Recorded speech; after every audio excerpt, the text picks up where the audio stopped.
وطر جو ہے عام طور پر تہجد کے آخر پر پڑھے جاتے ہیں، تو کہتی ہیں وہ تہجد کے ساتھ ہی پڑھنے ضروری ہیں یا عشاء کے بعد بھی رات پڑھ سکتے ہیں؟ وطر کے حوالے سے یہ یاد رکھنا چاہیے کہ آن حضرت صلی اللہ علیہ وسلم نے دونوں صورتوں میں وطر پڑھے ہیں۔ مثلا صبح آپ نے ایک مرتبہ عشاء کی نماز کے فوراً بعد وطر پڑھے، اور ایک مرتبہ عشاء کی جو آخری ٹائم تھا تہجد کا آخری، اس میں آپ نے وطر کی نماز پڑھی ہے، تو دونوں ٹائم ملتے ہیں۔ اسی طرح آن حضرت صلی اللہ علیہ وسلم کے جو صحابہ تھے ان کا بھی دونوں طرح کا اسوہ ہمیں ملتا ہے۔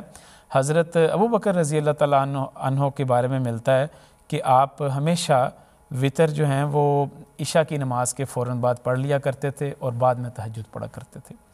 حضرت عمر رضی اللہ تعالیٰ عنہ کے بارے میں ملتا ہے کہ وہ عشاء کی نماز کے ساتھ وطر نہیں پڑھا کرتے تھے، بلکہ اس کو آخر تک لے کے جاتے تھے اور آخر میں نماز تہجد کے ساتھ آخری نماز بنایا کرتے تھے۔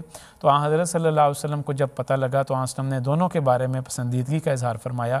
آپ نے فرمایا دونوں طریق درست ہیں، چاہے تو رات کے پہلے حصے میں پڑھے جائیں چاہے تو بعد کے حصے میں، بلکہ حضرت ابوبکر صدیق رضی اللہ تعالیٰ عنہ کے بارے میں فرمایا کہ احوط طریقہ ہے، زیادہ احتیاط والا طریقہ ہے کہ ممکن ہے صبح آنکھ ہی نہ کھلے تو وطر مس ہو جائیں گے۔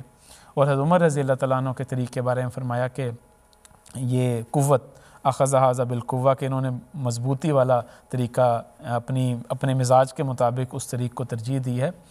اسی طرح حضرت ابو الدرداء رضی اللہ تعالیٰ عنہ کے بارے میں ملتا ہے، حضرت ابو ہریرہ رضی اللہ تعالیٰ عنہ کے بارے میں ملتا ہے۔ ان کو چونکہ آن وسلم پرسنلی جانتے تھے تو آن حضرت صلی اللہ علیہ وسلم نے ان کو ایک نصیحت فرمائی۔ ان کا فرمایا کہ آپ نے سونے سے پہلے وطر پڑھ کے سونا، آپ نے صبح تک اس کو ڈیلے نہیں کرنا۔ تو آن وسلم ان کو ذاتی طور پہ بھی ایک حوالے سے جانتے تھے، کیونکہ انسان میں بعض اوقات سستی ہو جاتی ہے، انسان یہ سمجھے کہ میں نے آخر میں پڑھنے ہیں تو اور آخر میں صبح اٹھ نہ سکے یہ کسی وجہ سے۔ تو اس حوالے سے دونوں صورتیں بہتر ہیں کہ دونوں صورتوں کی اجازت ملتی ہے کہ پہلے بھی پڑھے جا سکتے ہیں اور بعد میں بھی۔ حضرت مسیح موعود علیہ السلام کا طریقہ یہ تھا کہ آپ وطر اول شب میں پڑھ لیا کرتے تھے، ابتدا میں بالکل، اور اس کے بعد پھر تہجد کی نماز پڑھا کرتے تھے۔ تو اس حوالے سے دونوں اسوے ہمارے سامنے ہیں، تو ہمارے جو سوال کرنے والے ہیں ان کو جو مناسب لگتا ہے وہ طریق اختیار کر سکتے ہیں۔ جی ٹھیک ہے، جزاک اللہ۔